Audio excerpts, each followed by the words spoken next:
शमशान घाट में अंतिम संस्कार के लिए हो रही है अवैध वसूली की मांग। मेरठ कोरोना काल के दौरान सूरजकुंड शमशान घाट पहले भी कई बार चर्चाओं में आया है और फिर अब एक बार शमशान घाट में मौजूदा आचार्य की वजह से सुर्खियों में आ गया।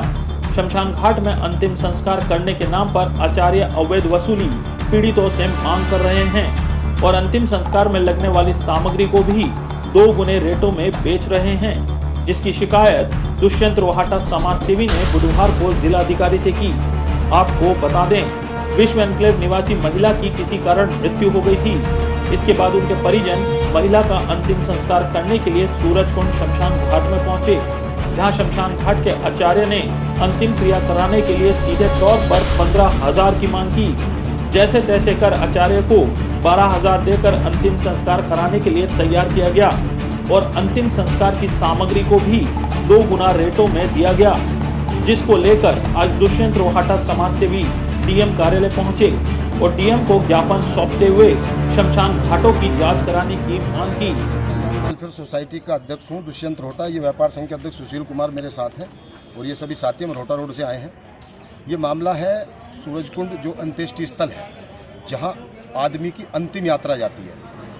सोचने का विषय ये है कि वहाँ जिस तरह का कृत्य हो रहा है, सामग्री के नाम पर, या तो सामग्री वहाँ से लो, अगर वहाँ से नहीं लेते हैं तो अंतिम संस्कार को मना कर देते हैं। वहाँ से सामग्री लेते हैं तो मनमानी वसूली। हम ये नहीं कहते कि आचार्य वहाँ पैसे ना लें, आचार्यों की एक फीस होनी चाहिए 500, 700, 1000 रुपये। इससे ज़्यादा अगर वो 15 से 20 हज़ार रुपये के जो मामले सामने आ रहे हैं, अगर ये इस तरह के मामले आदमी की अंतिम यात्रा में भी ये लोग इस तरह की मनमानी कर रहे हैं तो फिर तो इनके ज़मीर मर चुके हैं। तो ये सूरजकुंड पे शहर के लगभग 70% आबादी जो 100 होते हैं वो वहाँ क्रियाक्रम किए जाते हैं। वहाँ इस तरह का कृत्य, वो भी 100 के साथ, उनके परिवारों के साथ अशोभनीय टिप्पणी तक की जाती है। उन्हें प्रताड़ित किया जाता है। लकड़ी के नाम पर अवैध वसूली, घी के नाम पर अवैध वसूली, कलावा जो एक 10 रुपये का आता है वो वहाँ 50 रुपये का मिलता है। तो बताइए कितना घोर कृत्य है इस देश में। गंगा मोटर कमेटी का कहना है कि 500 से डाले जाते हैं, सहमत हैं आप? मैं बिल्कुल सहमत नहीं हूँ। मैं खुद भुक्तभोगी हूँ और इसीलिए मैंने ये बीड़ा उठाया। ये चलो आज तो अखबार में प्रकाशित हो गई, लेकिन ये बीड़ा मैंने इसलिए अब से 8 दिन पहले मैंने मन बना लिया था। जब मेरे चाचा जी, खुद के सगे चाचा, कोरोना से एक्सपायर हुए, आर्मी वालों ने उनको वहीं सीधे ले जाकर वहीं उनका अंतिम संस्कार किया। लेकिन हम मौके पर पहुंचे थे 4 आदमी। जब हमने उनका अंतिम क्रियाक्रम करवाया तो हमसे 5100 रुपये की खुद मेरे से मांग की गई। मैंने कहा भाई 5100 रुपये किस बात के?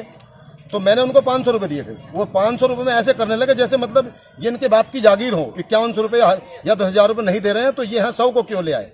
ये मामला।